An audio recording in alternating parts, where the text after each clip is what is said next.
నిన్న మొన్నటి వరకు ఈ కేడి ఆ మోడీ కలిసే అంటగాగింది కదా, అల్లం బెల్లం లెక్క అల్లాయి బల్లాయి చేసుకురు కదా వాళ్ళిద్దరూ, చేయలేదా? మరి ఇవాళ మేమిద్దరం వేరే, మాకు ఒకరంటే ఒకరు సరిపోదని నాటకాలు ఆడుతున్నారు. ఇది నమ్మాలనా అని నేను అడుగుతున్నా.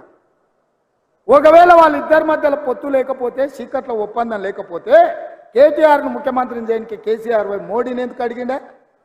ఇది నేను చెప్పినా, మోడీ కదా చెప్పింది కేసీఆర్ వచ్చి నన్ను అడిగిండని. ఎవడే కేసీఆర్కి ఇంటి పెద్ద, కుల పెద్ద? నరేంద్ర మోడీ కదా. ఇప్పుడు వాళ్ళు ఇంటి పంచాయతీ తీసుకొని పోయి మోడీకి చెప్పిండంటే వాళ్ళ కుల పెద్ద ఎవడు? మోడీ కదా. మరి ఆ మోడీ కేడీ ఇవాళ కాంగ్రెస్ను తట్టుకోవాలంటే చీకట్ల కలిసి ఉండాలి, పొద్దుటిపూట కొట్లాడినట్టు ఉండాలని నాటకాలు వేస్తూ, ఈ నాటకం కింద తెలంగాణ పిల్లలకు అర్థం కాదా? మనం అంత అమాయకులమా? గుజరాత్ నుంచి వచ్చి ఆయన జోలు చెప్తే వినడానికి ఏంది గుజరాత్ మోడల్ అని నేను అడుగుతున్నా. గుజరాత్ మోడల్ అయితే రైతుల ఆదాయం రెండింతలు కావాలి. గుజరాత్ మోడల్ అంటే 20 కోట్ల ఉద్యోగాలు ఇవ్వాలి.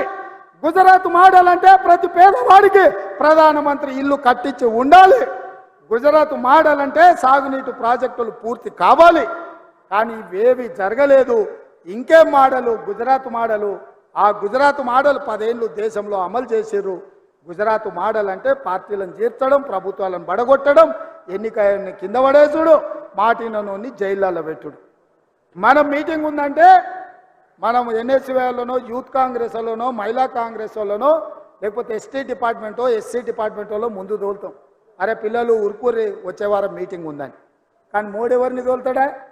ఈడీ వాళ్ళని తోలుతాడు, ఇన్కమ్ ట్యాక్స్ వాళ్ళని తోలుతాడు, సిబిఐ వాళ్ళని తోలుతాడు.